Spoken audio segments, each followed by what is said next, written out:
We lucked out, guys. Thanks to eBay, inside, I'm hoping, we have the part to fix our Stanley 78 plane.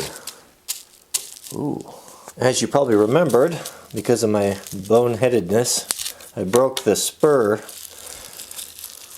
on my plane and checked with Stanley, didn't make them anymore. But I found one on eBay that's that was used, but it looked from the picture to be not too bad. So the question is it the right part? It looks good.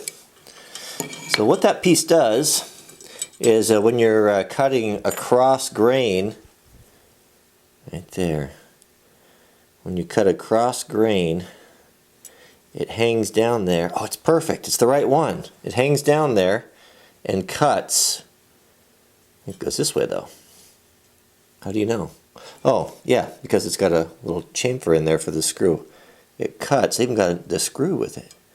Cuts the grain in front of right in front of the iron, so it doesn't tear out. It's really critical to have. That's why I couldn't finish my box. But before we get back to that, let's sharpen it. It needs a little sharpening. So fiddly little work, this little tiny piece on here, but I'll start this with my diamond. So there's only one side of these that gets sharpened. And I don't really know what the other two sides are, but basically we just need to, looks like, clean it up and get the rust off of it. Oh, that works really good. Love those diamond stones. Just have not had any regret of investing in those.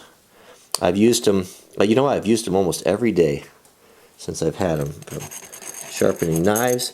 I even sharpened my disposable razor knives, you know, like your drywall style utility knife blades. You can sharpen those things on there just like factory new in just a few seconds. I always hated throwing those things away. I always thought it was so wasteful. It's so easy to sharpen. Finish it up there on the 1200. So that cleaned up nice. You can see there's that cutting edge. That all polished down there, nice. I don't know what these other two are for. They look the same. They're kind of just kind of blunt, rounded, but this one's got a chisel ground on it. That's the one that's the only one I've ever used. Let me show you how this works, what it's for here real quick. So ladies, if you're watching, if you have husbands that are really into tools, sharpening their own stuff, some of these diamond stones would be a good Christmas present. There's one thing that would be better than that, and that would of course be the Wranglerstar book, Modern Homesteading, Rediscovering the American Dream.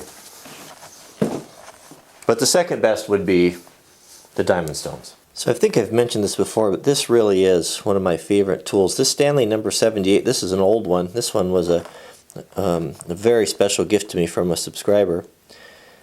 And the nice thing about this one, it's just in pristine condition, and it had all its pieces. And I've seen them at antique stores and such, and the problem is that they didn't have their own didn't have all the pieces, missing a lot of pieces.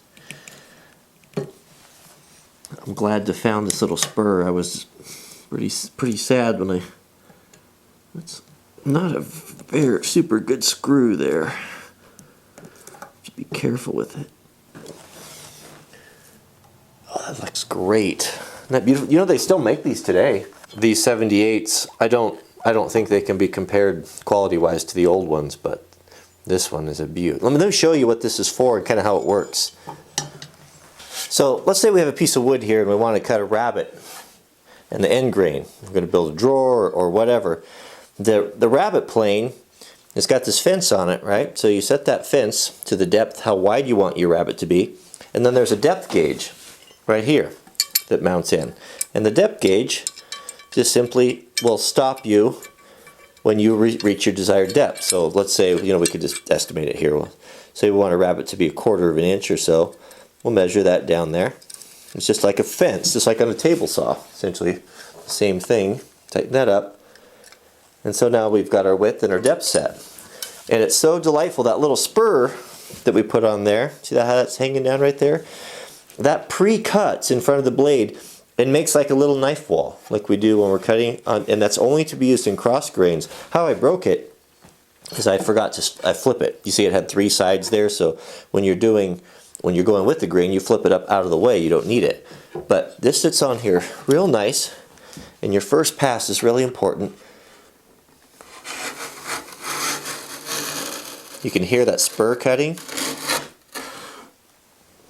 Oh, look at that. Isn't that nice? Puts you a little better camera angle right there. So you can see that we've got our iron right there sticking down. We've already adjusted that. We've got our depth gauge and our side fence. And just hold that, press that firmly. Oh, I love it.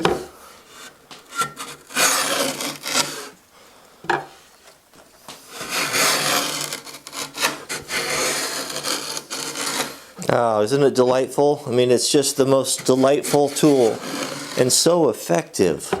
And I don't even know really how to use it properly. I mean, I have had very little. Look at the shavings.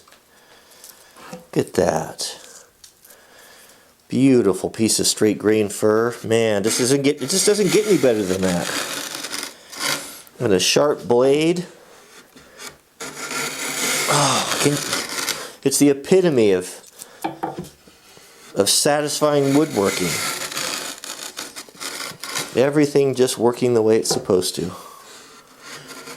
Alright, we're almost there. I think you see I'm getting a little tear out right there. I think that there's probably a method for doing that I don't know of, because of those unsupported fibers. You know, maybe when you get close like that, maybe pre-cut that just a little bit. But we've got maybe just still cutting. One more pass.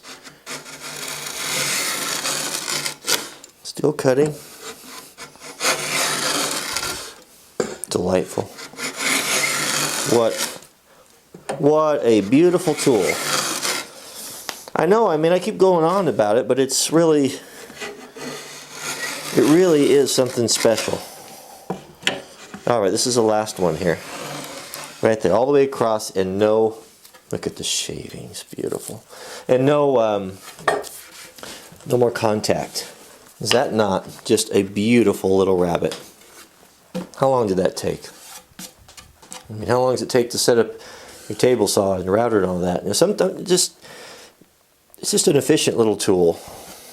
I really like it. I do have some very bad news to share with you. So the bad news is this. Look what happened to the boards for my box. Man, they went crazy. I thought that they were drier than this, but apparently they weren't. That's a lot of bow in there. That's too much bow to make a box with. Just incredible, isn't it? I cut these right out of the tree that had been sitting, but you know, it just wasn't dry. It's got that massive curve in it. That's not going to be very good for putting boxes together. I mean, you can imagine how that's going to look. And the material's too thin to plane down. We end up with 1/4 inch material. So we're going to need to cut some new boards for our kindling box, traditional kindling box. But if I don't get Mrs. W's dryer installed, things might not be so good for me around here.